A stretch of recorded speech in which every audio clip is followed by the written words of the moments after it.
My name is Bernd Posselt. I am the member for Munich in Bavaria in the European Parliament from the Christian Social Union and European People's Party. I was before journalist and before assistant of Otto von Habsburg, who became member of the European Parliament in 1979, and I started with him as his assistant at the first day of the first elected European Parliament. The first day of the direct elected European Parliament was the 17th of July here in Strasburg, the day when Louise Weiss held her excellent opening speech as President of Age, and you know the building of the European Parliament is now named Louise Weiss Building. She was a great lady, and there were some great personalities from different parties in this first direct elected European Parliament.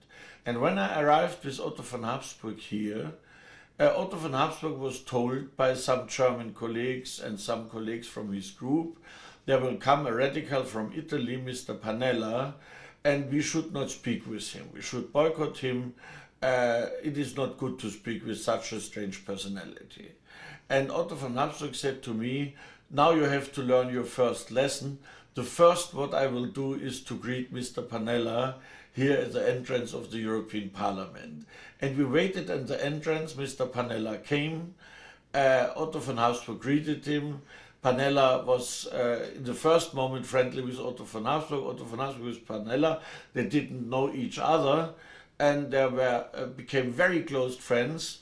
They had different political views in many points, but they had also principles which were common, and they both were very educated. And this was the first they had as a common base. They loved the French language. They were very well educated, and they both were in their way radical. Radical not as a totalitarian radicalism or ideological radicalism, radical as radical for freedom, radical for democracy. He was a very strong and in this time also very anarchist personality. His idea was, and this was also the idea of Otto von Habsburg, to defend the rights of the small groups in the parliament and also of the individual members. This is a fight I'm doing now, 34 years later, also day by day, to defend the rights of the individual members of the European Parliament against the apparatchiki, against the bureaucracy. And Pannella started with very, very radical methods. He brought some thousand amendments in the plenary to make clear that he has the right to make amendments and so on. He was speaking for several hours to make clear that he wants the right to speak and so on. The methods were sometimes very, very new in this time, but he became very famous.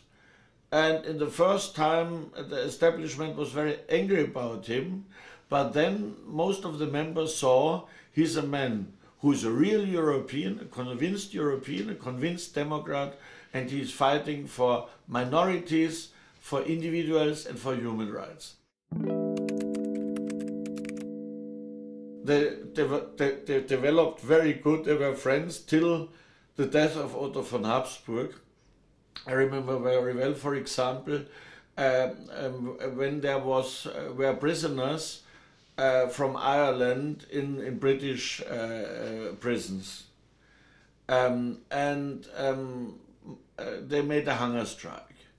And Marco was hunger striking because he was in solidarity with them. And he was near to death. He was in a very bad health. And I remember here in Strasbourg, Otto von Habsburg went to him and said, I'm your friend. I accepted your strike and I supported your ideas, but now you have finished it. And this I command you as a friend. And Marco stopped the strike on this day, And I never will forget it. He was very thin and in a very bad health condition.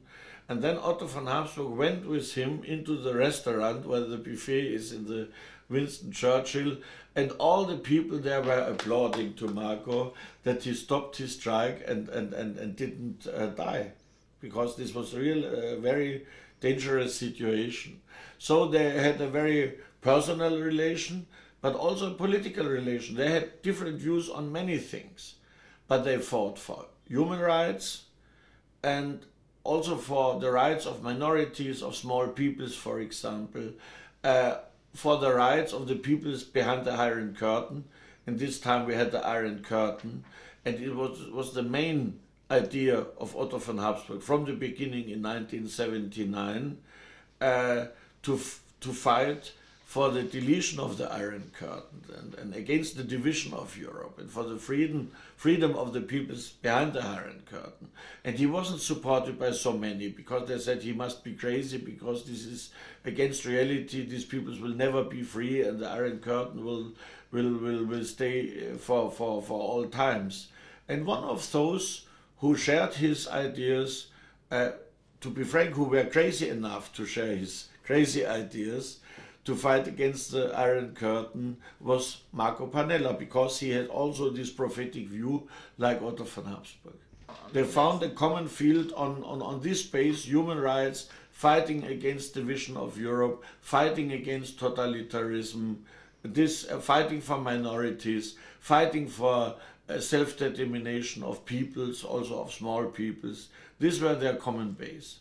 They both were for Europe based on the self-determination of peoples, not bureaucratic, not totalitarian, but a strong Europe of free peoples in a federalist way. Both were clearly federalists. They wanted something. Churchill said never in his famous speech in Zurich, we want to create United States of Europe. He said something like the United States of Europe. And this is important. They wanted to have a strong Europe, strong like the United States as a federation, but not an imitation of the United States, another way, more based on the peoples and on the diversity, but with strong common institutions for a peaceful world. They both were fighters for human rights and peace, as I said, and for this they wanted to have a pan-European federation, including the peoples behind the Iron Curtain, which was in this time an idea which seemed to be not realistic, but it was realistic. And I think the difference was, I think, in their personal belief. Otto von Habsburg was a convinced Catholic. Otto von Habsburg had in some points of another idea of the society, that's clear. But this didn't split them. They were good friends because of personal common ideas and activities, but also because of this vision of a federated Europe. I'm fighting for this, and a lot of people do so. The European integration is a long path. Sometimes we went on this path very fast, sometimes slow, but there was never a movement back. We were always in progress, sometimes slow progress, sometimes fast progress, but I think we are going in the good direction, in the direction of Otto von Habsburg and Marco Pannella. Yes, it was always when bureaucracy or some leading structures tried to dominate the parliament.